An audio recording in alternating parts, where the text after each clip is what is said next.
welcome everybody to this special holiday edition of Tales from the Tidewater. We are a 5th edition Dungeons and Dragons actual play podcast, and this week, because we are actually a little bit, or if you're listening to this when it comes out, it'll be, well, it won't be the 6th, which is when we're recording it, but by the time these episodes will come out, it'll be right about before Christmas, and I'm not sure when Hanukkah falls this year.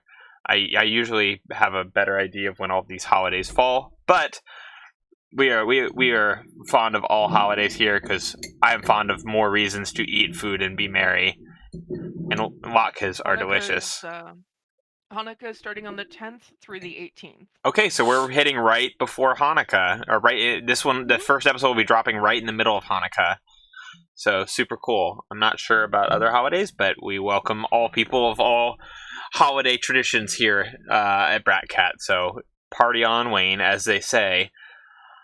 So just to drop a little, well, actually, before I drop background, let's introduce the rest of my compatriots this evening. Astro is not joining us this evening. He's normally playing Sam, the dwarf druid, but he is not able. He's got some family stuff going on, so he will be with us hopefully next week. And yeah, he is very sorry to miss, but he might pop in the chat here at some point. I'm. Fuzz, are you jiggling your leg? Because your cat is. No, his cat is vibrating to like transcend this dimension. Yeah. I was like, is your cat purring? Yep. Is it just? Sorry. I think it needs a mechanic. Yeah. Wait, how many of us have black cats? Because I know I have a black cat. Fuzz has a black cat. Les has a little black kitten. Like, anybody else have black cats? I do not, unfortunately. You should. I should. We are actually planning on adopting at least 2 cats, probably in either later this month or January. So I will be updating on my cat status.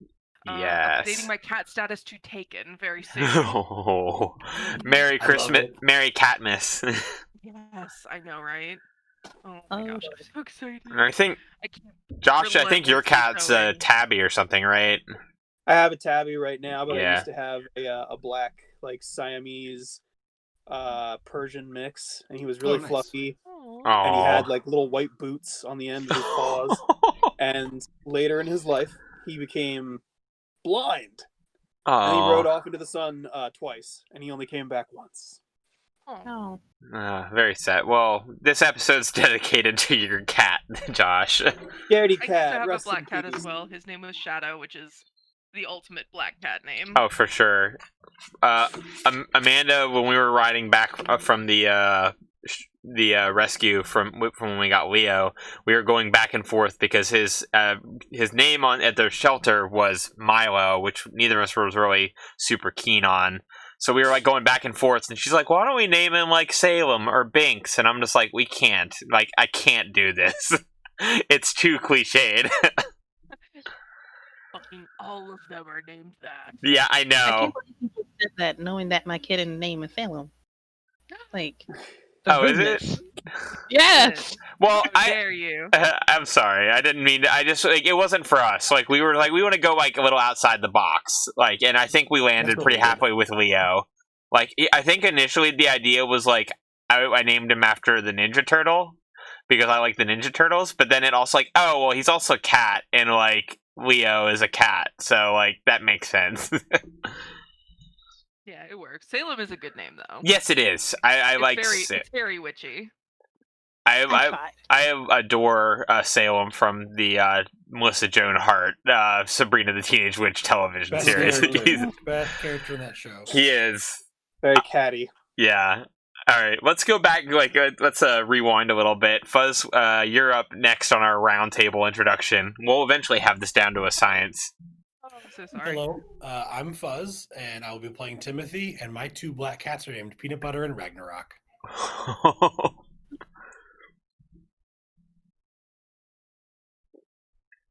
Josh, that's you. Okay, it was going silent there for a second. Yeah, that was you. My name's Josh. I play Cut and Run. 1 cat, not 2. And Cut is a black cat, isn't he? With like Yeah, white he's a black and white markings. tabaxi. I'm Les. I play Athena, and I have a little black kitten named Salem. It's Rachel. I play Hope, and I don't have any cats yet. But my 2 childhood cats were named Shadow and Oddball, and their mom Socks. That's adorable. All right, so I probably, if I was clever, I probably would have had a like really well thought out like rhyming like "'Twas the Night Before Christmas" rhyme, like I did for my A&S exchange I did at Yule last year. But I don't have that, and we lost Fuzz again. He must be having terrible time. You might lose me. Okay. Because all my stuff is black. Like, I have no desktop. I have no taskbar. I have nothing. All I have is Discord. Wow. Okay. So, well, if my computer shuts down, that's why. Okay, we'll kind of play this by ear a little bit. Yeah, mine's being a little fuzzy too, no lie. I've noticed that, like, even mine seems like there's been a little bit of latency lag with, like, me talking in, like, the video feed. So, I don't know if just everybody's internet is all at once just like, nope. Everything seems okay for me. It's gonna be a black Christmas. I was gonna say turn Josh up a little bit more too. Turn Josh up, okay. He's still a little bit quiet. Okay. Turn down just for a what? little bit though. Turn down for what? Huh? I'm turning you up a little bit, Josh. I know. Come on. I don't get subtlety well, I'm sorry. No cock blocking jokes. And Rachel, you are still ducking in and out. I don't know if it's your mic or what. Yeah, I don't know if it's like just because it like if you happen to move it. That's good. So this is like I said, this is our holiday episode. So despite this, it is saying holiday.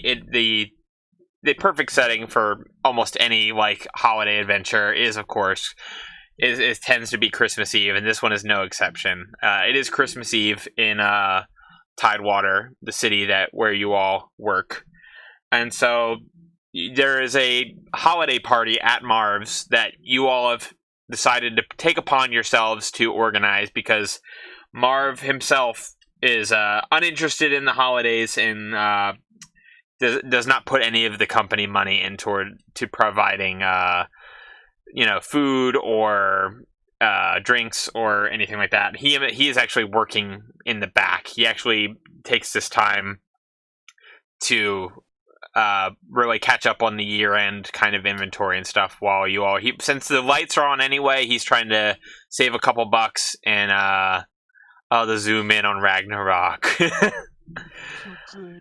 Such a good kitty. You gotta pander to the audience to get more subscribers. Yeah, please sub for more zoom-ins of cats. Yes. So you all have put upon yourselves... Craig has promised he's going to bring some traditional latkes. Am I saying that word right? Somebody please correct me. Okay, I thought so, but I always feel like I'm saying it wrong. Craig is bringing latkes, and David is actually... You all invited David to come because him being a man that was previously a bat has no concept of the holidays, so... You thought somebody took it upon themselves to make sure he was invited to your little soiree, and so he is bringing. He said he would find something to bring to the get together. So right now, let's go around the table. Craig is there first, like always. Craig is the tried and true office attendant, basically the receptionist / message man for for Marv's Monster Management. I still think I got the name wrong. Maintenance. That's what it is, not management. One of these days. Yeah, one of these days, Craig. He is there, and so. It's after work hours. Obviously, Marv is not going to. He actually let you all work. You didn't have any jobs planned for the day, so there was actually no work. But it's in the evening time. It's about 6 p.m. So who is arriving first, and what kind of stuff are they bringing to share? Whether that's food or like any types of games or like music. Like let's get this party lit. Rachel? Hope has organized the annual White Elephant / Secret Santa hybrid game. Basically, everybody brings a present, and we just go Harry Carry on them and divvy them up the right way, I guess. And she's also brought an inordinate amount of peppermint bark. She doubled the recipe, and it ended up being like 4 batches that she had to make room. It's the only thing that's been in her freezer for the last week. Nice. Yeah. So that's what Hope has. Cool. Anybody? I'll go next. So I will probably bring some sort of like store-bought like mulled wine or something like that. But besides that, because I adopted these holidays for after we got married, and it is about the time for the orc holiday of the final hunt, and so I will have brought a deer that I killed and brought to share with everybody as my final hunt of the year. Very nice. So, paint me a picture of like how this deer is being like displayed, I guess, inside of the store. I have a thought too. Go ahead. So, I pull up in my dad van, and I open up the hatchback of the minivan and wheel in like on a 4-wheel dolly, just like a long sheet of like maybe inch thick plywood with a big form wrapped in tin foil that is steaming and warm as it goes through the cool holiday air. So you've got like a little like stand for it, basically. Basically, yeah.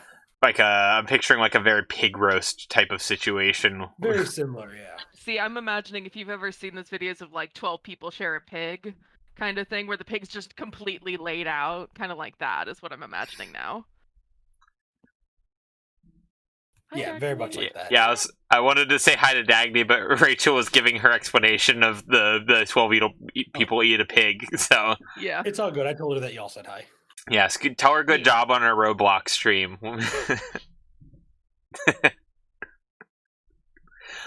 I think. I wanted to add that Hope is probably the one who brings like the decorations. So when Fuzz arrives, she is, arming the entire place with tinsel and string lights and some garland as well. Just kind of keeping it, not specifically Christmassy, but neutral, still very holidaysy. Because that's what she prefers, anyways. So she's more of a Yule kind of gal. Is there a TV with a fireplace like video playing on it, like it fuzzes? Like in my house right now? Yeah, I love it. Yes, it's we definitely do that. Wonderful. It's very much in line with the Goldstein brand of like, well, we're just gonna make it work. Hope has actually co-opted like the receptionist computer, or she brought in her laptop or something, and she has put a fire on that, crackling fire 24 hours. Nice. I think we did lose Josh for a moment. He's having network issues, so hopefully he is able to pop back in real quick. I assume that like John Cut's contribution to the holiday party is going to be somewhat involved messing with any kind of like tree or shrubbery, as cats do. God, yeah.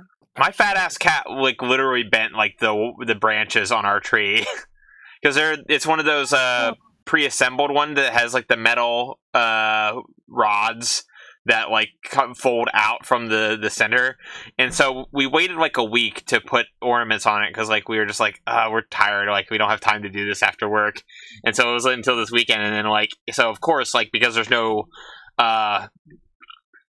breakable deterrents on the tree, he took that as a invitation to insert himself into said tree, and my lovely wife, who I love very much, saw him in the tree, and instead of immediately taking him out, she just tried to get a picture first. And so I was just like, Amanda, what are you doing? Clearly, she had to provide evidence to you that it was the cat who destroyed the tree and not your new lovely dog Misty. Priorities. Misty, all she does is like she just wags her tail very aggressively near the tree. So I put all the breakable glass balls up near the top, and anything that was down at the bottom, I did the trick where you bend the hook like in a spiral around the branch. So even if it does get smacked, it doesn't necessarily fall off.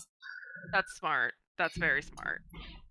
What's crazy because like Leo didn't fuck with the tree like at all last year because this is our second Christmas with him. So like that's whatever. So I suppose we'll go ahead and go with Athena rolling up next, right? Yeah, Athena. What is Athena? Yeah. Athena rolls in with 2 pans, because of course, 2 pans of macaroni and cheese. And she will also bring some pie. What kind of pie are we talking? Apple pie, peach pie, sweet potato pie. There we go. No, those are solid choices. Yes. Is it, sidebar, is anybody else a fan of like minced pie?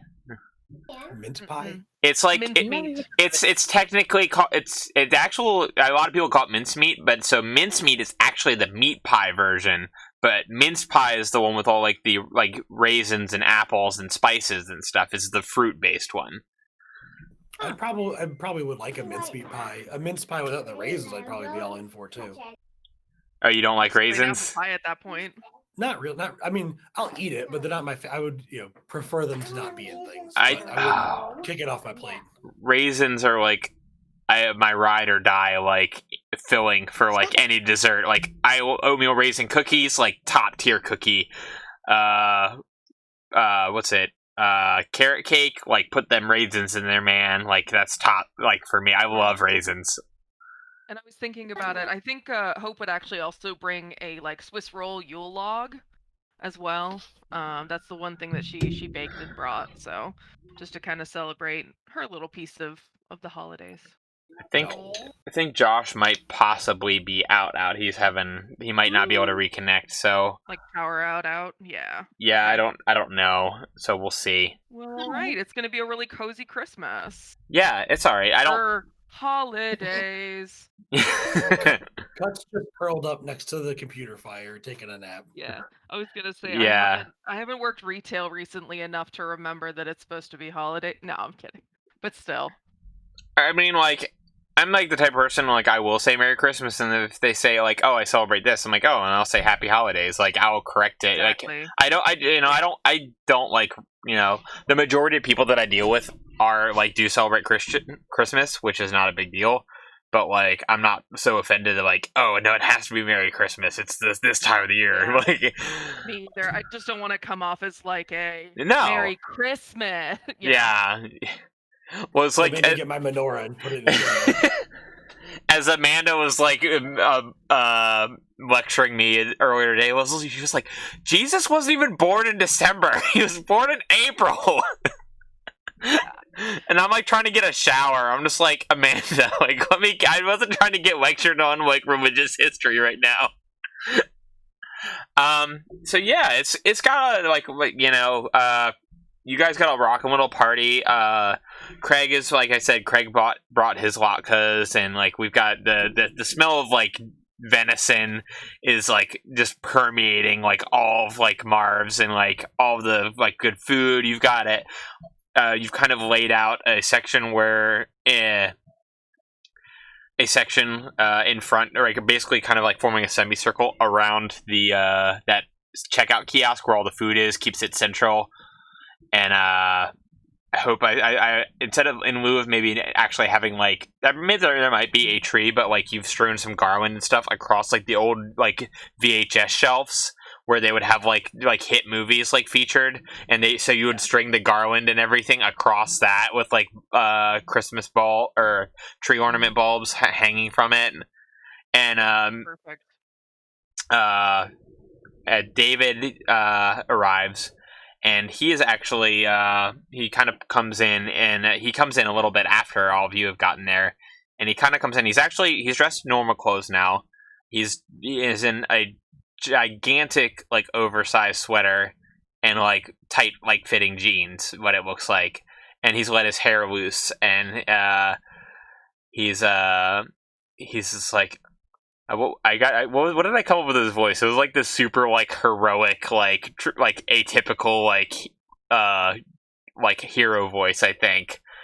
Yeah, he was super nice. Yes, He it's like sounded like he was extremely nice. yes. So he comes in. He's just like, I have brought cinnamon rolls and tots. It's a little too heavy, but yes.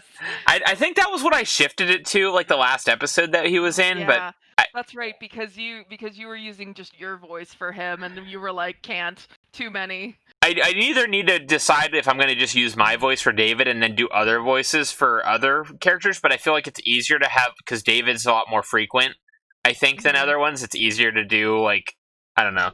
But he comes in and... Go hero voice, I like it. Yeah.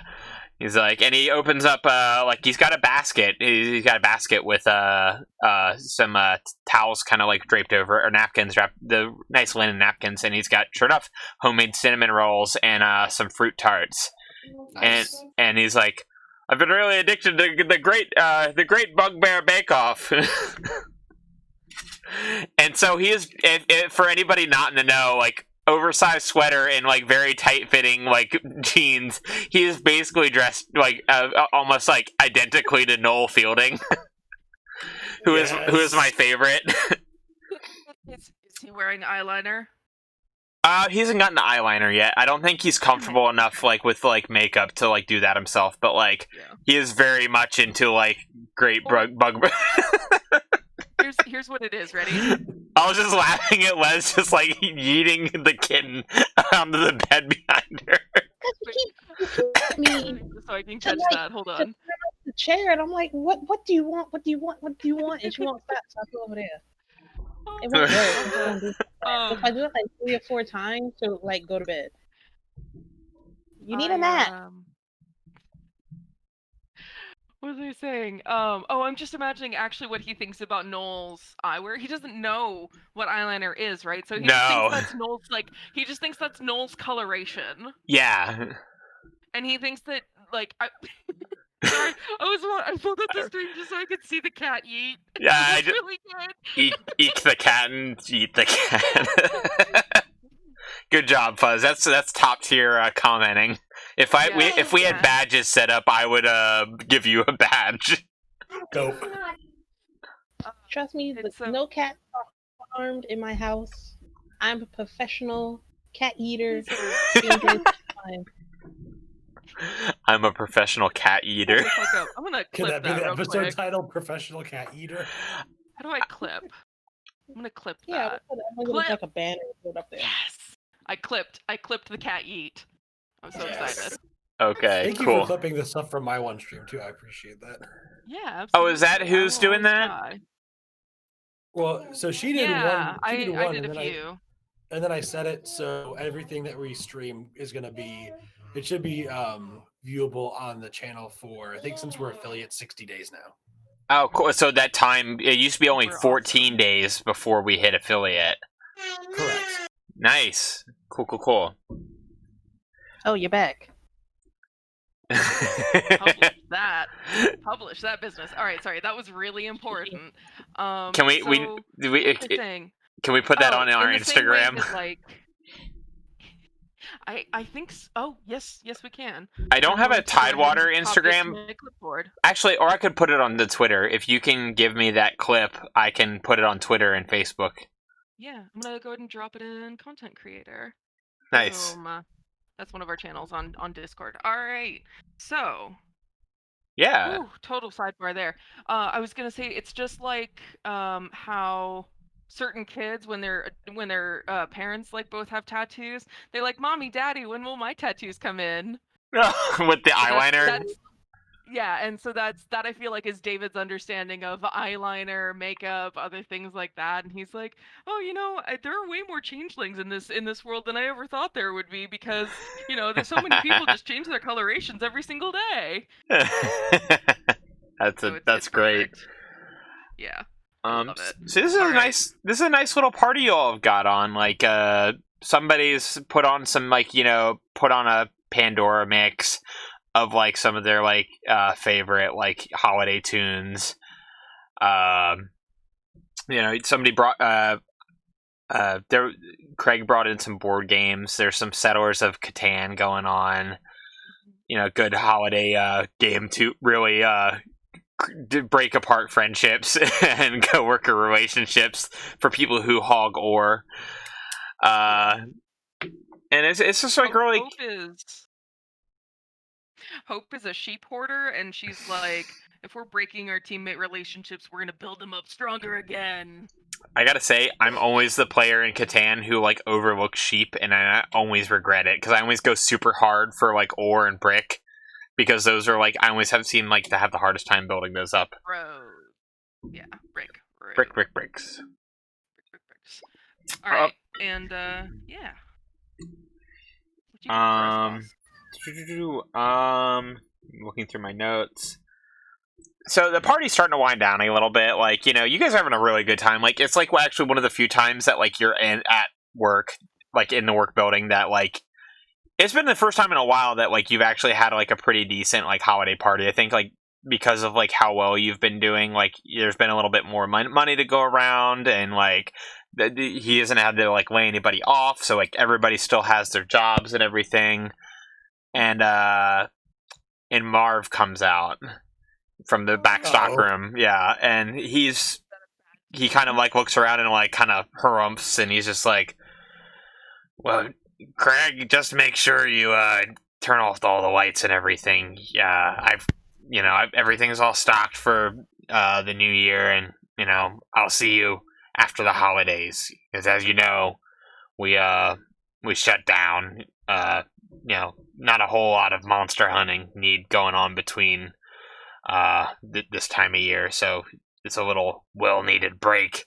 But turn off the lights, make sure you don't spill any of your food juices anywhere." And he like looks like knowingly at the full deer like strung up. And he goes to leave, and then all of a sudden, like all of the lights and everything that you've strung up and all like the normal lights like flare blue, and like the lights flare blue, and like almost like if you've ever played like an RPG where you're in an area and then all of a sudden the like I'm thinking like a Kingdom Hearts-ish kind of situation where like the area like blocks off with like a barrier type thing.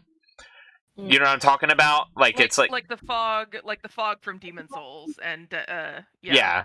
So like that kind of pops up, and then coming down from the ceiling, you see an apparition, and is an elfin man. He's spectral. Think like Force Ghost colored, like very like astrally blue. Elven man with short cropped hair. Looks like he's got some some streaks in the side of his hair, and he's kind of just wearing a denim jacket and jeans and hipster boots, to put it like in a flannel shirt. And he like looks, and he kind of like floats down to the ground, and he steps down, and he looks over. He looks at you, Hope, and he kind of gives a nod, and then he looks over to Marv, and he's like, "Francis Ebenezer Marvin." And Marv kind of like raises his, he like about falls out, and he's like, it's like, "Buckley, like, what are you doing here? You're dead?" And he's like, "What? No, I'm asteroid protecting. What the fuck is wrong with you? I retired 3 years ago." Like, and he you kind of see like the scene behind him shift a little bit, and you just see like his apartment and stuff behind him. Like I'm only like like 200 years old. Like, get over yourself, Marv. Just because like you're old as shit doesn't mean that I'm dead. But anyway, that's not what I'm here for, Marv. It's like, Shouts out, Buckley! Oh my god, I missed you! Why haven't you called? you know, I'm just busy, you know, craft brewing, you know, that's what I've opened up a little craft brew over here in Portland. But anyway, he's definitely got like a hipster cut. Like, even though he's got like the sides cut real short and long on top, like there's still like gray streaks of gray like through it out. Like very like heading towards like silver fox territory. Like very, very like attractive, but like in a sort of like that guy who does all like the Western commercials with like the mustache and the people like incorrectly post memes of. I can't remember what his name is. The cowboy guy. I can't think of his name. The cowboy guy from The Big Lebowski. Maybe. I don't know. All right. Yeah, I can't remember. But he's like, it's good to see you, Hope. Like I one of the bright points of my time at Marv's was definitely getting a chance to work with you and see you coming up and throughout the company. I don't know the rest of y'all. I'm sorry. Like, you know, I retired, you know, 5 years ago or whatever. I can't keep track. Or 3 years ago. I think that's what canonically we said how long Hope has been working there. So, and he like snaps his attention back to Marv. No, he's like, now listen here, you piece of shit.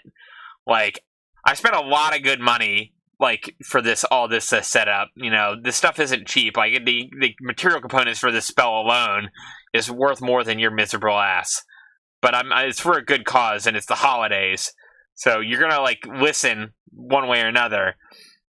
Like, are you really gonna, you know, are you really gonna let your dumbass mistakes when you were younger ruin your future? And he, like, Marv just, like, is, like shrinking down into, like, against the counter. And, like, you've never seen Marv, like, this, like, just flabbergasted. He's like, I've worked to deal with some high-level divination wizards as a gift. I'm giving you the whole work, so happy holidays or whatever. And he winks at Hope. Yeah. You're gonna get 3 visions this evening. Tonight. Hopefully you can get your head out of your ass. Now, if you'll excuse me, I'm gonna go enjoy my retirement. And he like picks up like one of the fancy glasses that they pour beer into. One of the like more I can't remember what the name of those.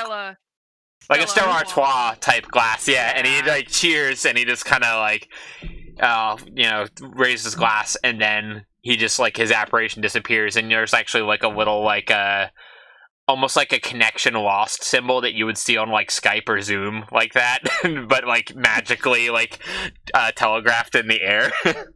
That's perfect. That. I also I just love to pull your head. Like, this is the best version of this story ever. You're gonna be visited by 3 spirits, fucker. Yeah, basically. And I feel like Hope is like beside herself right at this moment, being like, man, I forgot what Buckley could do to Marv. I am so confused but entertained. Yeah, so like just like peel back the curtain a little bit. Like I had to go back and like listen to old episodes, and we're only 10 episodes. This is episode 12, mind you, but like I had to go back and listen to episode 1 to remember like what was the name of the NPC that I said retired, because like this is the perfect opportunity to like bring back and like put a twist on this trope for anybody who has figured out where I'm pulling my inspiration for this adventure. This actually is like a printed adventure, but I don't have the name of who did it. It's only like 3 pages. It's something I pulled off of like a Reddit post or something. So I'll have to find that and link it in the episode description when I do post this, so that way I can give proper credit to this. Force Ghost Coast to Coast is a very appropriate. That might be an episode title. Do you have the name of the adventure handy? I'll try to look it up real quick. It's a Midwinter Carol. Oh shit! I guess if he's in Portland and we're still on the East Coast, it is good. It's Force Ghost Coast to Coast. So the lights at Marv's dim back, or basically dim back down to the normal level, except for the doorway that leads to the exit of the building. The double door glass doors that lead out into the parking lot, and it seems like the barrier is still like basically blocking like any other exits to the building, so you can't go out through the back. Interesting. And a little ball of light appears, very much like a wisp from World of Warcraft, just like a little floating light. And okay, and Marv is entranced by the orb, and he begins going out towards the door. So what do you all do? Do you all follow him? I lost you, Rachel. Yeah, can you hear me? Hello? Yeah, it's just every now and then you cut out. Okay, gotcha. Yeah, I entranced. So yeah, he's not gonna like hurt himself on the fog, right, or anything, or the barrier. No, it's clear that like The barriers. So give me, anybody who wants to give me a Arcana. an insight or Arcana, whichever you prefer. I will do insight, please. Thank you.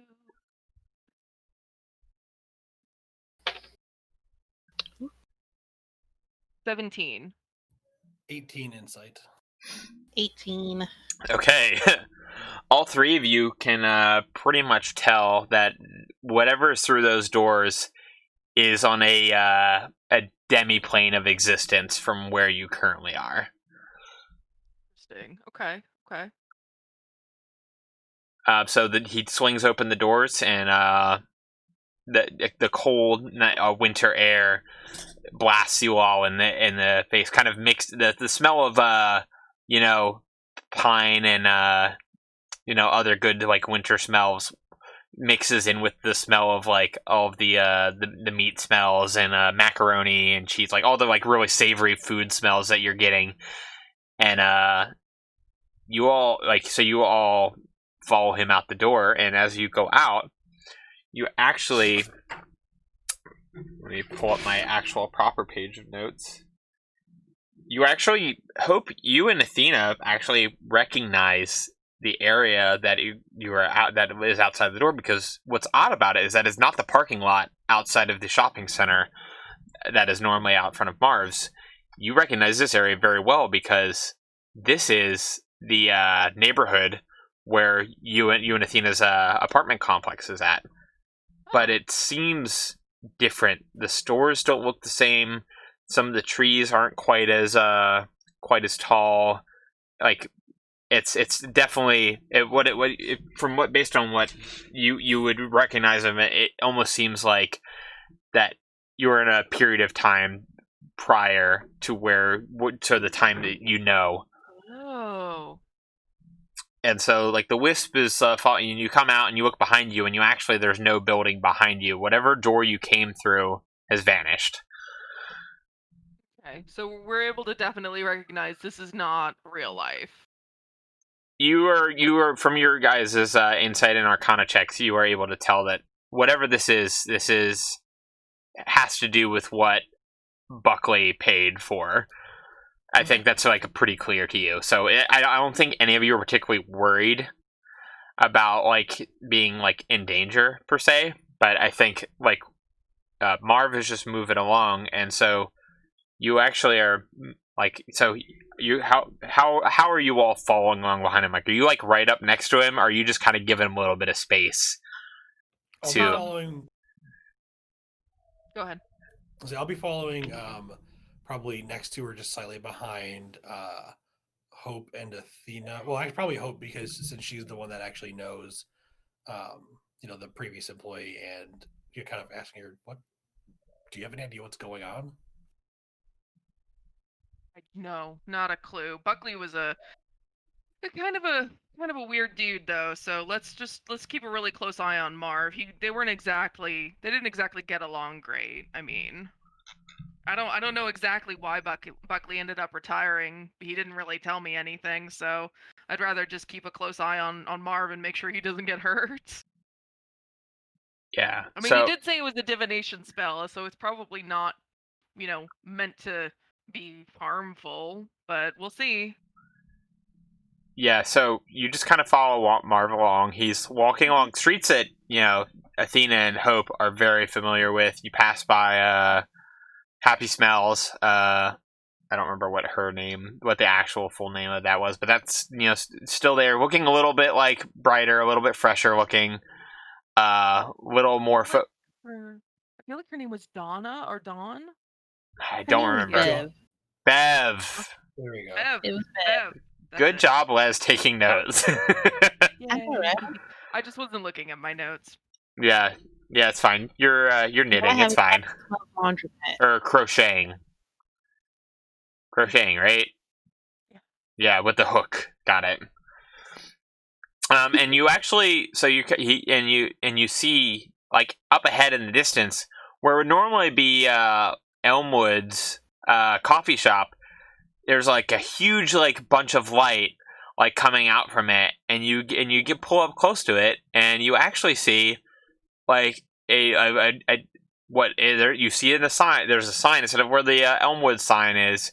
You actually see the sign that says Marv's Monster Maintenance, and is like it is hopping in there, and you all basically like stop outside of the window, and there's like a big clear window you can see inside of it. And what it looks like is there's a party going on, and Marv actually kind of goes in, so he just walks through the window. So, do you follow him? Huh. Yeah, totally. I'll do that thing, that like Matrixy thing though, where you like touch the window and see if it kind of goes. Oh yeah. Does the little spider webby yeah. like blue, blue? Yeah, exactly. Yeah. Does it do that? Yeah, it absolutely does that, and then you just like Cool. kind of like ripple through, and you go, and it's hopping. So you go in, and actually Christmas and Hollis is playing on like their boombox. And everybody's dressed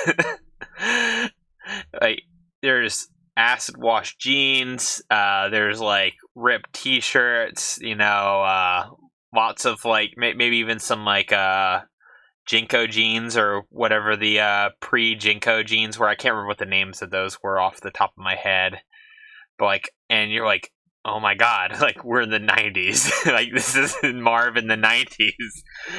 And you see, and you like this, it's clearly a Christmas get together. Like the boombox is going, like people have got like one of those like really old school like just like a big like some sort of jungle juice like going on in like a big like bowl over in the corner, there's like It's about to get weird. Somebody's got like a Nintendo 64 hooked up, and like they're playing like GoldenEye. It's like a good time, like a good like a bunch of young folks like just like enjoying like their holiday party, and like you actually see some familiar faces. You see Buckley first and foremost, because he's like one of the tallest people in the room. He's a very tall elf man, and no gray in his temples here. He is just like being like a absolutely sociable guy. He's going around like he's talking to like the different people.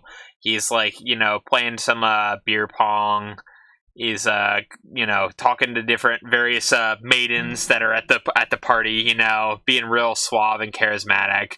You see a younger Marv with much less severe widow's peak, and his hair is loose, not in a ponytail, and he doesn't look quite as haggard. He is wearing just what looks like cargo shorts, and he is wearing like just like he's actually wearing like just like a tank top, and it's like he actually looks like pretty well in shape. It's pretty warm in like side of the building. They've got like somebody's got a fire, like a bonfire spell being safely monitored in the corner and whatever. And he looks he looks genuinely the happiest you've ever seen him, and like he doesn't look like he's like so like strung out like you've seen him most of the time, like just kind of distant and kind of not like really all there. You see now I'm extra confused. you see. Yeah, well, I mean, he's the normal amount of like. There might be a little bit of weed smoking going on at this jam, but like it's not the same as like what you've seen him. He seems very in connection with like everybody that's around him, and a little less. A little less negligent. Younger. What's that? Yeah, younger, sprightlier. Yes. So he's like being like very like he occasionally he and Buckley will like cross paths in the room, and they're like, oh yeah, and then they'll like kind of like wrestle like and like mess around with each other and like real like good naturedly. You also see like one of the tallest, broad-shouldered men you've probably ever seen. Bright red hair, big burly red beard, and like just like flannel shirt, like lots of chest hair being exposed here. And like he is the king of the beer pong table, and he is just like I'm basically just like made a frat party without intending to, but it's fine. And there's like a variety of different people. You actually see a young Elmwood. He's there, and he is definitely not as portly as he is today. Like he's got actually very short like cut hair. His hair is not grown out long to how it is right now. He's actually got it pretty cut short, like almost like buzzed down and he's actually you actually see some tattoos on the like around the base of his skull, like around here, and a couple piercings and stuff like that. Wow. So Elmwood was punk. Yeah, Elmwood was punk. If just to refresh our audience, Elmwood is the coffee man at Hope's go-to coffee stop. Half man, half horse. Half man, half horse.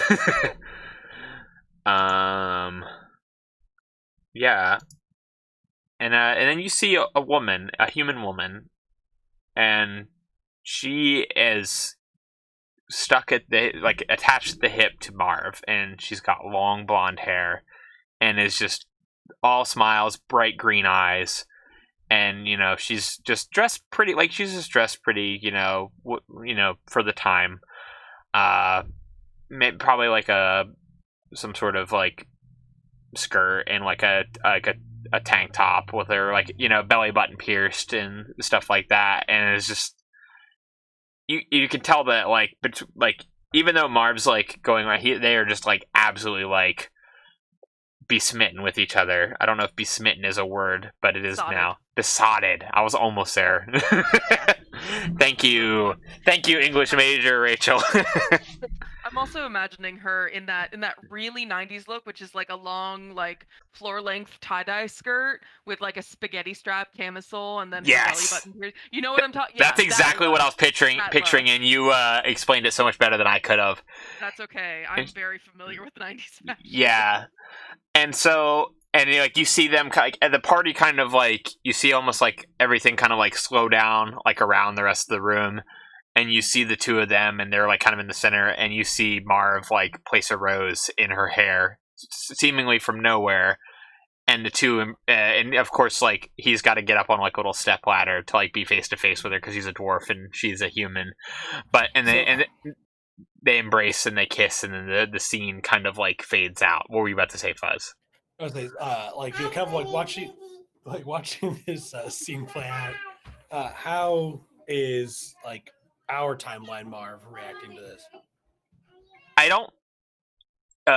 So you look over at Marv, and you actually see like tears streaming down his face, and he like goes to. Actually, let me pull up my notes. He goes to turn away, and the scene fades out. And then another scene comes up, and you actually see them in what looks like an office in that same building, separate from where like the party was happening. and it's just the two of them, and you see both of them kind of like gesturing with their hands, because you don't really like hear any of what they're saying. You only see the images. Is you're just basically watching a video on mute, and you see them arguing, or like what it looks like they're arguing, and they're gesturing with their hands, and like Marv is kind of just like looking at his Apple computer, like old style Apple. Actually, it probably wouldn't even been an Apple. It would have been like a Windows like Millennium Edition. Macintosh. Yeah, 90s would have been a Macintosh. When they had the colored backs, those were the best. Yeah, it would have So- been one of those. Like late, I'm thinking shooting for like late 90s, like maybe yeah, like colored back Macintosh. So it at this point, I'm gonna kind of look at Marv and I'm gonna be like, who was she? Like, what was her name? Is he able to respond to anything at this and point? he's just like tears are streaming down his face, and he's like, I can't. And like the scene is like just like pretty much like drawing all of your attention, and like Marv is gesturing at the computer screen of the old Macintosh, and like it looks like there's like some sort of like, I guess this was pre-Excel, but like there was some sort of like spreadsheet document, and he's like looking at that, and then like kind of like gesturing, you know, like looking at, like pointing at like the rest of the room, and then the woman with the blonde hair, you know, dressed a little more like not like in a business suit or anything like, but she's like dressed like not for a party right now. She's dressed in like, I'm gonna say she's dressed in like hospital scrubs, and she's just like you know, gestures like out the window, and she's like really pointing emphatically, and she's like, you, and she like points back at him, and then the scene like darkens a little bit, and was the gesturing and stuff, was it like excited, or would it seem like it was like a fight? Did they look angry? It's definitely like an argument, and the scene actually ends with the woman like throwing up her hands and walking out the door and slamming it. At this point, also, I'm gonna like look at Marv and be like, what happened? Like, see if he can give us any more details at all. I'm just gonna give Marv like a kind of like consoling pat on the shoulder. Yeah. It's like, I just stand there awkwardly. Also a valid response to Yeah. this situation. it's Okay, like, that's totally okay. Like, this is a lot. I've been here, what, like 3 weeks? she's my biggest regret, and we couldn't come to an agreement, and then there's like basically the scene kind of like vanishes again, and then you're kind of in like the like more like the open square area of like the walking district of that same downtown section, but like instead of like seeing like all the people walking around like you were when you were like walking through the scene early, it's completely empty. And in the middle of the plaza, I did forget to mention one thing. As she's leaving, whereas as the scene fades and you kind of like leave the building, because like Marv is following the Will-O-Wisp again.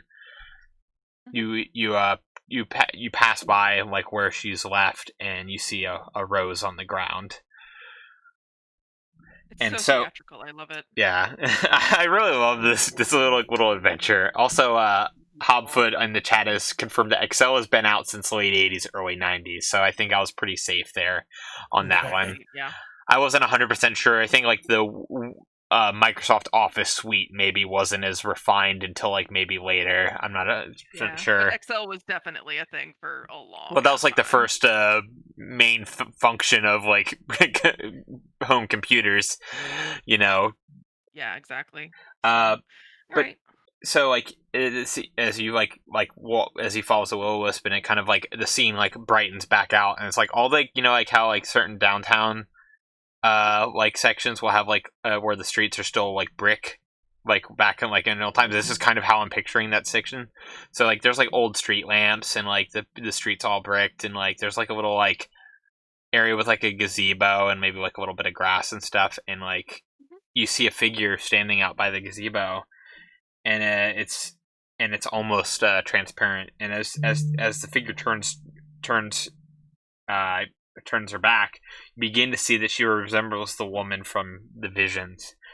But unlike the visions, who seemingly took no notice of anything, this one does notice you. And so I would, and then you just hear a loud, blood-curdling scream, and I want you all to roll initiative. Well, that escalated quickly. Yeah. Oh boy. Alright.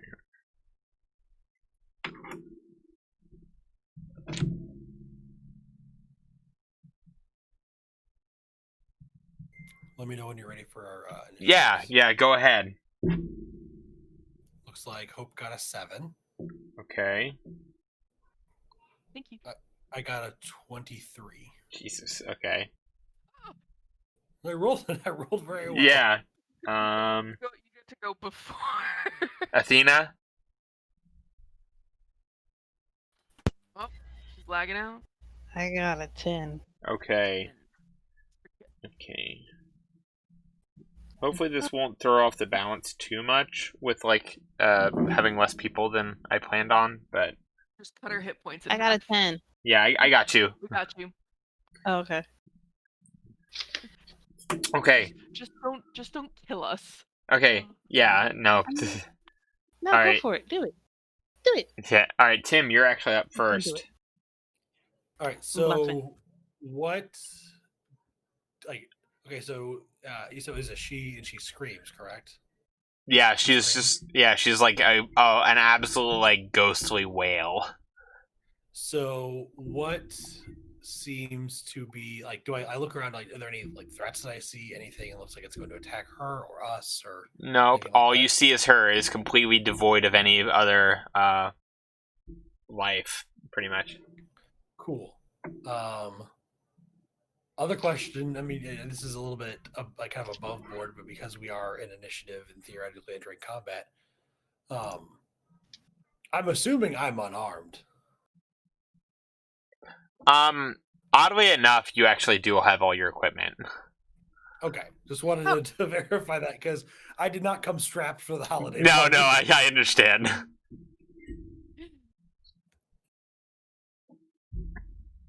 That's fantastic.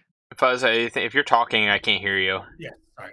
So in that case, I will hold my action until I see something I can identify as a threat. Okay. All right, so Athena. Then that means you're going to go next. Oh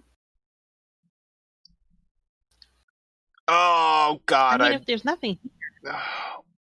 I did it. I finally did What? it.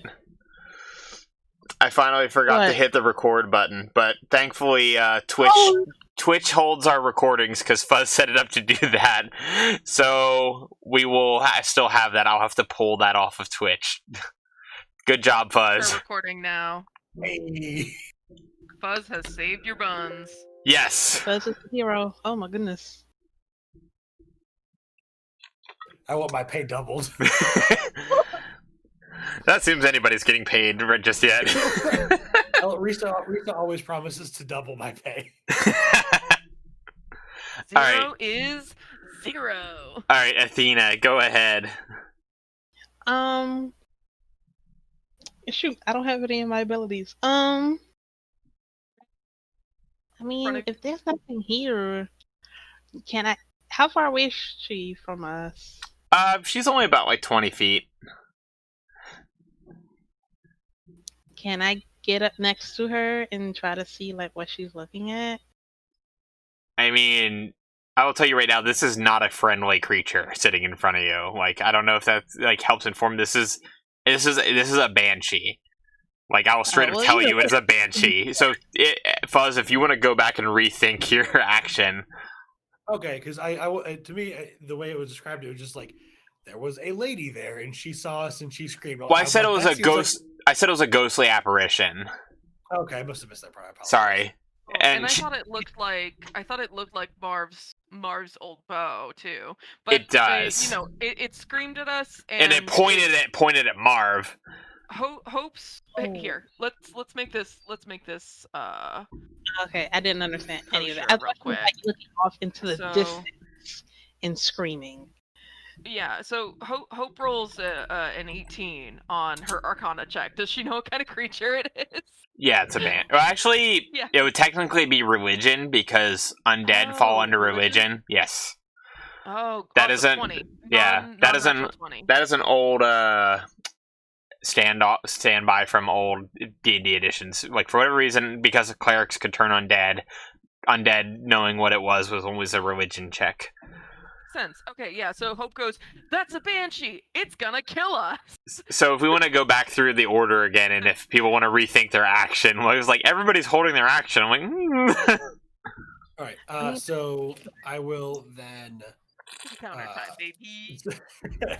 understanding that it is a banshee and it is screaming at us, and that's not a good thing.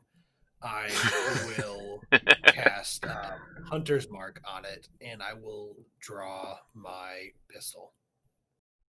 Very good. okay. So that's okay. What does Hunter's Mark do again? Just remind me. So basically, I until the end of, I think it's the end of combat, I deal an extra d6 damage, and I get bonus on, I think, perception and some other skill against it. Okay, gotcha. All right. So Athena, that is your turn now.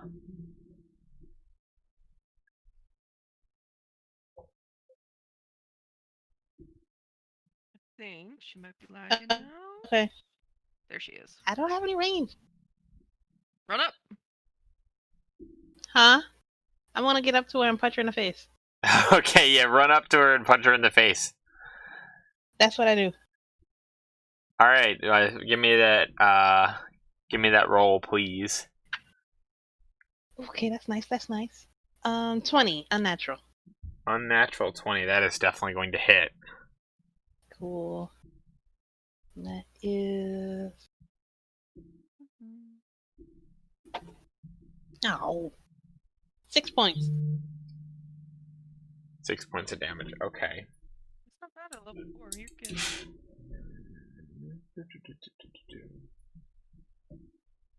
Okay, radical. Okay. It is the Banshee's turn. And I get so to hit her again. go ahead. Yeah, sorry. I didn't mean to cut you off. Go ahead. Do your monk unarmed bonus attack. Oh, that's nice. That's 22. Also hits. Yay. And then this is just a d4. It's a 1. So 4 damage. And now I'm in danger. Oh yeah. So she like whips her head over at you and is just like, "You will not interfere in my vengeance."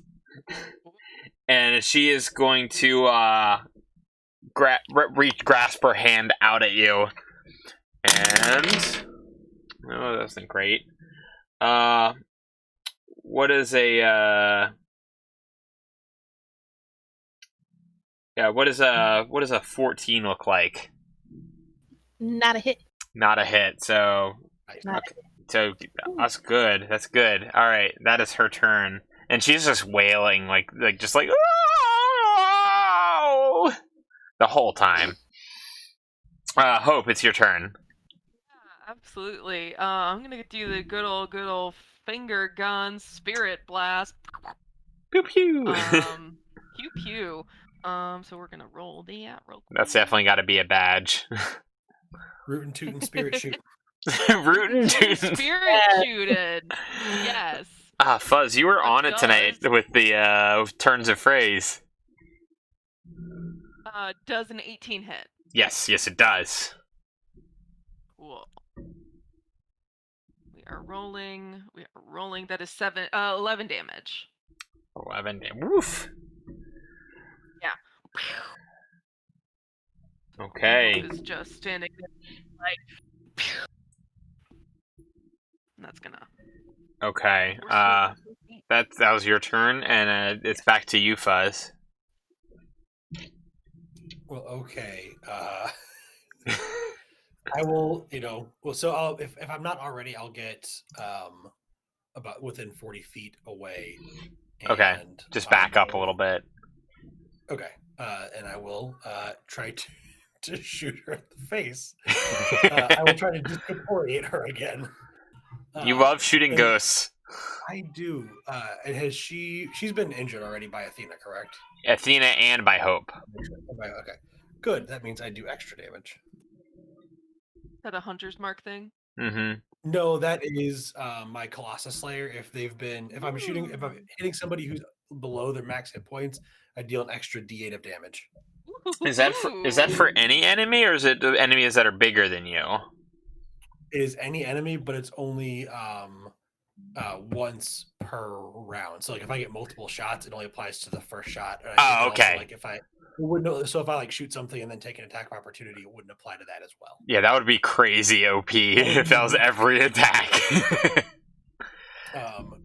So let me roll my to hit first. That's a good start. Yeah, good start. Cock that barrel. Does a 16 hit?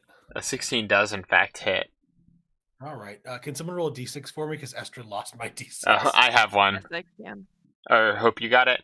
Or Rachel, you got it. Jesus. Go for it. You got real dice. That was a 2. How dare you? I'm gonna know. roll for you next time, Fuzz. Clearly, I cheat. Oh my god. You're just like, oh, never mind. You said 19? I did. Oh god. Okay. All right, Athena, it's your turn.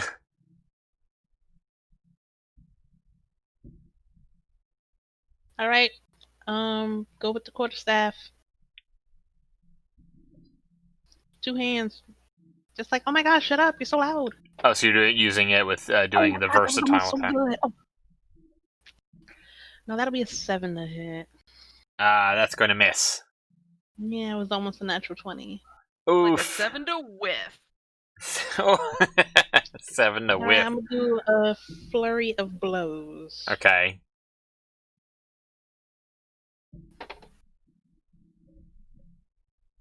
That is 19. That will hit. 5 damage. Okay. And 16. 16 hits. Yes. And that is 6 points of damage. Excellent. And I would like to extract aspects. To do What what? does that do? Extract aspects? Yes. So if I hit a creature with one of my attacks from Flurry of Blows, I mark them as analyzed. Okay, so basically you know everything about it. Yeah, I know damage vulnerabilities, damage resistance, damage immunities, and condition immunities.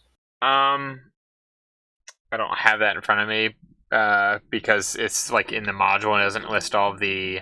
But so I assume Rachel's typing away to find out for me. Yeah, as soon as you said I don't have it in front of me. I have literally every other like type of like undead like specter. I have in front of me. All right. Shade, Spectre, and Ghost cards in front of me, but not the fucking Banshee because it was on my paper. Banshees, you get resistances, immunities, damage, and what? Damage vulnerabilities, damage resistances, damage immunities, and condition immunities. All right, ready? There's a bunch. So resistances, she is resistant to acid, fire, lightning, thunder, bludgeoning, piercing, and slashing from non-magical attack. Oh my god. Yeah, so basically has to be magical, but she is resistant to acid, fire, lightning, thunder, magically. Damage immunities, she's immune to cold, necrotic, and poison damage. It's actually really good to know because I was definitely going to try and Toll the Dead her. And then she's immune to the conditions, charmed, exhaustion, frightened, grappled, paralyzed, petrified, poison, prone, restrained. I'm just going to keep this up. You don't have to write all those down. But I can actually let me just bring this over to Discord real quick and just you're good. pop it in. As you do, There you go. In the little bit of time that I have to just yell, I'm going to yell as much as that out to everyone so everybody knows that it's gonna take a lot to kill her. yeah. So as that A happens, lot. So I promise I didn't look at anything else from her stat block.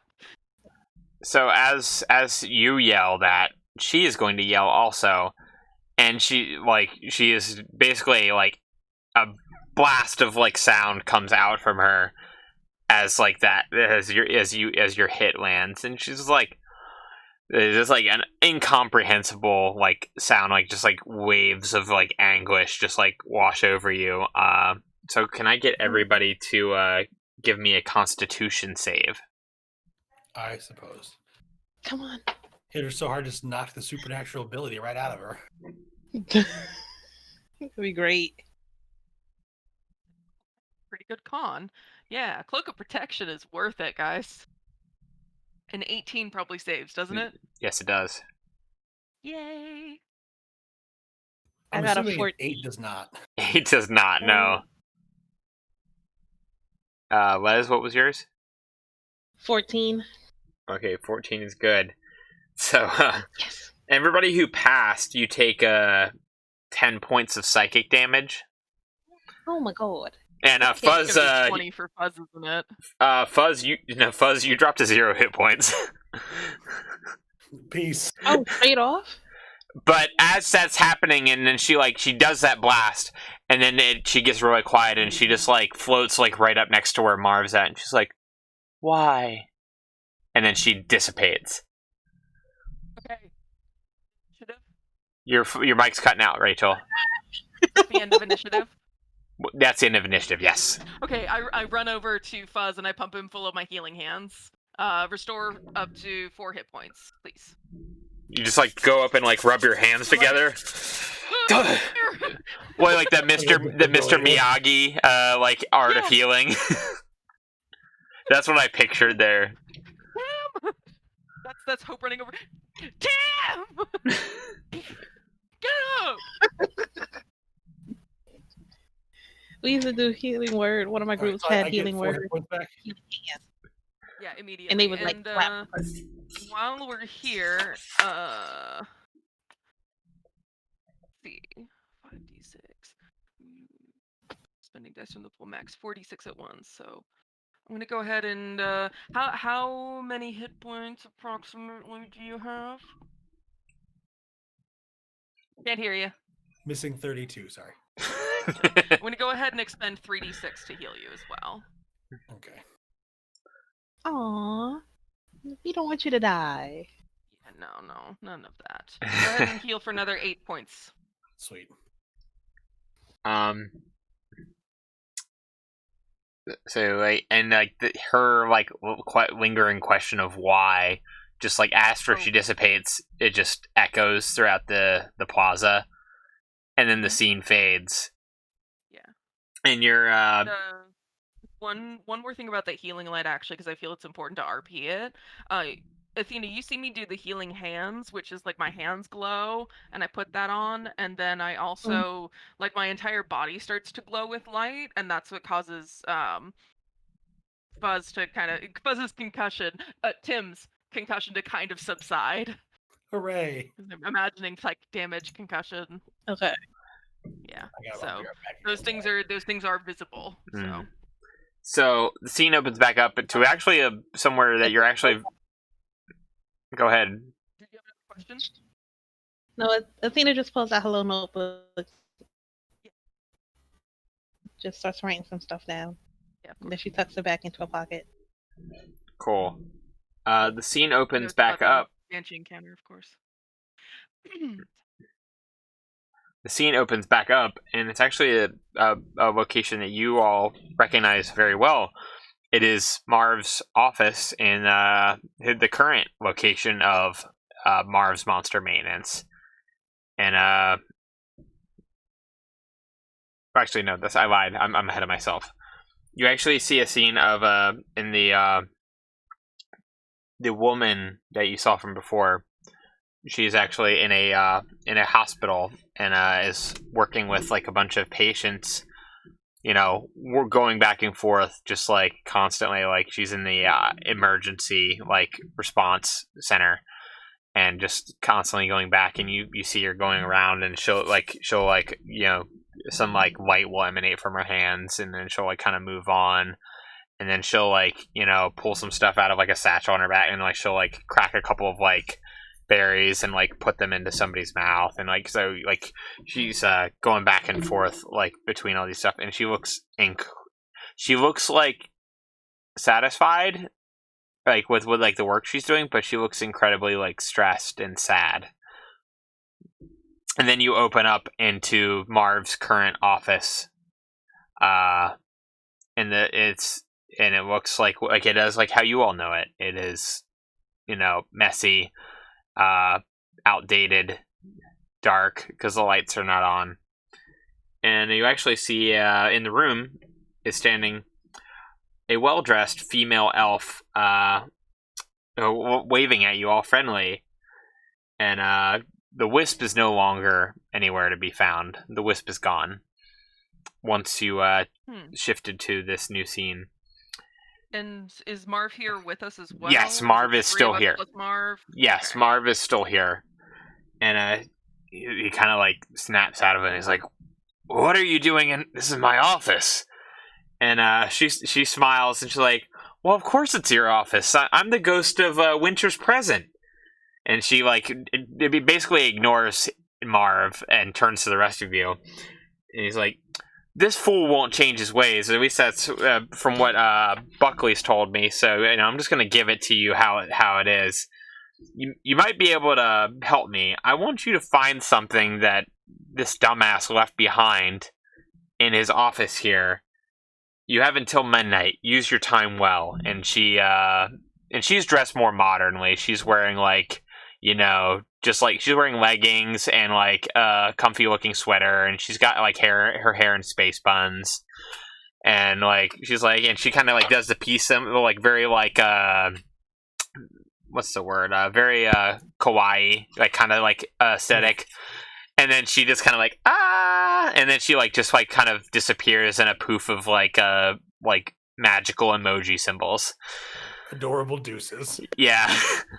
And you were in his in Marv's office, and what's more is that you actually do not see Marv in the room with you anymore. Oh, he disappeared? Yes. When she disappeared, he disappeared also. Now remember, go ahead, Fuzz. It's just like I love the straight talk from the ghost of Holiday's Present. So this fucking dumbass left something here. Find it for me. He's an idiot. Yeah. Do we know what that something is? You do not. So you were in his office. There is, you've been in his office many times for various things, to pick up your pay stub or your direct deposit stub. Ask like put in time off requests, stuff like that. What's up, Fuzz? I see you. Can I roll an insight to try and piece together what we might be looking for? Like, I as a person have an idea, but do a roll for in character stuff. I think an investigation would probably be more appropriate. I think that's really what we're looking for here, because you don't. Are you proficient in investigation? So here's how this is going to work. You guys have until midnight. It is 8 p.m. now. So basically, how this works is you all have a certain amount of time, and I will kind of like inform you of that as you do it. But basically, every time you all make a roll as a group, that is like 1 hour past basically searching for a thing. Okay. So what I was getting at kind of with the insight was, obviously like, it would be investigate to look for something, but it'd be an insight is what I'm trying to do to like have an idea of what I am looking for. Because like, so me as a person, as a player, okay, I see. Go ahead and give me an insight. I might be able to inform that a little bit, and then but it'll inform your investigation roll pretty much. Yeah, I'm gonna go ahead and try to assist with that. Give me 1 sec. And then, what's the word? Do you have are you proficient with that? I am not. I also rolled really crappy. I was gonna say you should let me do it. I mean, you can roll your own. You don't have to assist me. Did you roll with advantage because I was assisting? I did not roll with advantage. I will say Is that that these how we're gonna do that, these Arden? rolls Or right Alan? these rolls right here, like if you're choosing this like little period to roll insight, that is going to count as one click of your Yeah. time spent. It's just as you so you guys know. Okay. That's fine. I think if we can get some information from this, hopefully we can have some idea of like where she might have hidden it, what it might be, what her intentions were with the hiding of it, or any other information we can gather from the short time we spent talking to her. She's been talking at us. Okay, So go ahead and roll it. Yeah, sorry. go ahead. My insight roll with advantage is 9. Oh, yeah, that doesn't give you anything. You don't really. That doesn't give you enough to like go off of what you kind of thing you might be looking for. Yeah. Anybody else rolling that? I mean, I already assisted. I'm guessing that's my action for the hour, Athena. I can investigate some stuff. Okay, yeah, go ahead and give me an investigation roll. Anything extra in his office than usual? I guess. No, not particularly. That- Just I'm not gonna like the way this is framed. Like, there's basically just like certain thresholds you have to meet to find certain things. So Gotcha. like, don't overthink it. Gotcha. I'm so mad that my computer is being stupid and I can't actually see my character sheet. Oh, that sucks. Okay. Because it's investigation, so I get to add a D4. Okay. Please be. Okay, it's 15 plus 2 is 17. All right, 17. You see where something could be hidden is underneath the carpet. There's a picture of what looks like Buckley. It's a picture of Buckley and Marv, and it's Buckley is wearing acid wash jeans, denim jacket, and what looks like a Nirvana t-shirt, and Marv is wearing his typical outfit. He's wearing cargo shorts, flip-flops, and a some kind of like Hawaiian shirt over his tank top.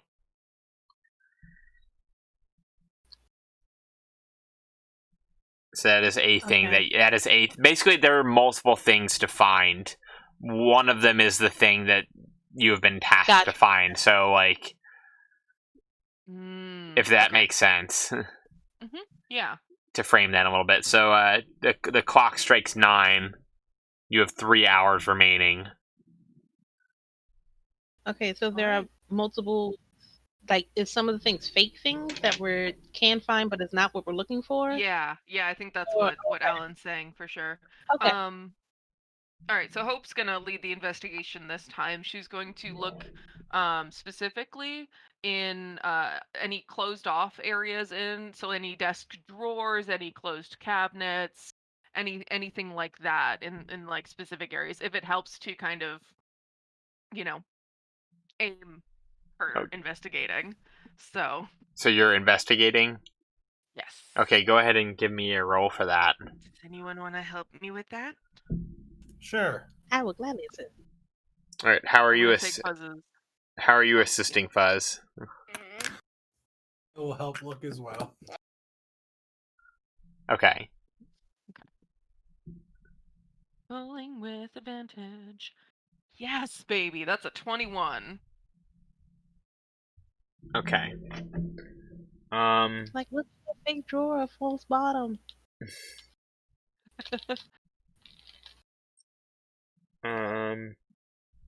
So you see actually one of the things that stands out to you the most in the room is this very outdated. Do you remember those velvet blacklight posters that they would sell, that they would glow in the dark? Yeah, like at Spencer's. Yes. So there's actually one of those hanging up on the wall, and you kind of see a little bit of a corner of it like peeled up, and you peel it up, and you see a letter, and it's, I don't have what the actual, like, the writing is, like, basically like a love letter, and at the very bottom of it, it is got a heart drawn in red at the bottom of the letter, and is signed Dana. Athena. Okay. In the so that is a thing that you have found.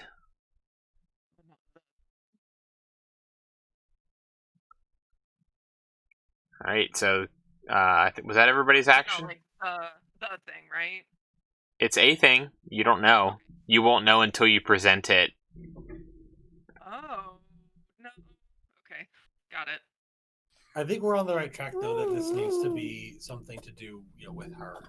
Yeah, probably. So I don't think Athena did anything that hour. So if Athena wanted to roll and investigate to keep searching, you are able to do that before the clock strikes 10. Okay, I will do that. I'm realizing now that I probably should have ended the episode right at the... Oh, yeah. I'm a little... It's going to be a little cattywampus here. It's alright. What was your... 6. A 6? Okay, with a 6, you look on the table and you see a chain wallet filled with various crumpled dollar bills. Maybe this could be what Marv has left behind. I'll go through the wallet. I take the money. You do realize this is Christmas? This is winter holiday present, right? You know, it's present. It could be real. You don't know. Maybe that's why it's real life. I mean, I did forget that one of Athena's thing is that she steals stuff. So, so the clock strikes 10. You have 2 hours remaining. Oh boy. Hours remain, and she said it was definitely in this room. Yes, right? it is very much in this room. Okay. Did I see anything of when Marv left? Was he spirited away, or did he just kind of? This was not a thing that was left behind by him when he was spirited away. This is something that was left behind, just in general. Yeah. No, I gotcha, but he got spirited. Okay. Yes. I'm gonna keep looking, I guess. Here's hoping. I'll aid you so you can do advantage because my rolls are garbage. Thank you. I think to aid, you do have to be proficient in that skill, though, now that I'm thinking. Never mind. Is that I can't remember. We've looked this up before. But we'll just keep rolling with it for now, because we already did the other one, so go ahead. Okay. With advantage, I rolled a 13. A 13. With a 13... It's technically a spell. I think we're talking about assist. Oh, I see. In a chair lies a copy of a book titled Monster Hunting for Dummies, read and worn. A note scribbled on the side of the writing seems to read, Bum Hug. Bum hug? It appears that he intended to write humbug, but he got his letters confused.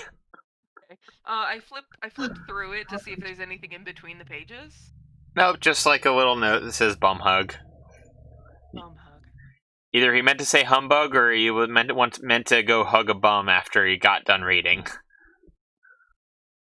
Awesome. All right.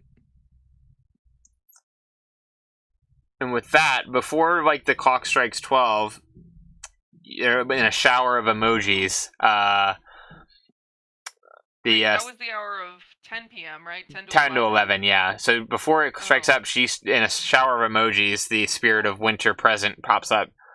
It's well, have you found anything? Yeah, I'll show her all of the things we found. The letter, the note written on the thing, the picture, the wallet that's empty. And, but she kind of puts her, she makes a kind of a very, anime-esque typeface where she purses her lips or really profoundly like a character in an anime where she just oh, is that, which one is it though? And basically in the game terms, you need to present one that you think is the one that is what she's looking for. He left this love letter behind. because this poster should have been left behind in the 90s, and I present that. Yeah. Any words from anyone else in the party before I do that? No, this is the best I got right now. And she claps her hands like really like excitedly, and she like her knees pick up like she's gonna do like a jump, but then she kind of floats in midair, and she's like, "Ah, you got it!" And then she fades, and suddenly the clock strikes 12, and you see Marv, but you're not in his office anymore. You're back in the you're in the middle of a graveyard, and Marv is shackled and chained, and like almost like in a sort of imaginary kind of like holster, and yeah, and he is there's a soul hooded creature standing in the middle of the graveyard, and that is where we're going to end our episode, folks. So thank you very much for tuning in for this slightly long episode. You can make sure you follow us on social media on Facebook and Twitter at Bratcat Media and at Tales from the Tidewater. I don't know the exact Twitter URL offhand. I think it's Tidewater Cast. I think I probably should know that better. But you can also email us at tidewatercast@gmail.com. And make sure you tune in. We've got we put our episodes up on all your podcasting apps of choice, and we also have them up on YouTube for those who prefer to watch the streams after the fact. Though it will be on Twitch for a certain amount of time, thankfully, because I did forget to record. Go ahead, Rachel. Our Twitter is Tidewater Cast. Tidewater Cast. I was correct. Very good. But yeah, we post all updates. I think that our schedule is still pretty normal going into the holidays, because today is the 6th, so that means our next stream will be the 20th, I believe, per our schedule. Yeah, that math sounds right. Yeah, that's correct. So that'll be our stream, but and then so we look forward to seeing you then. It's been great hanging out, and we hope to see you next time.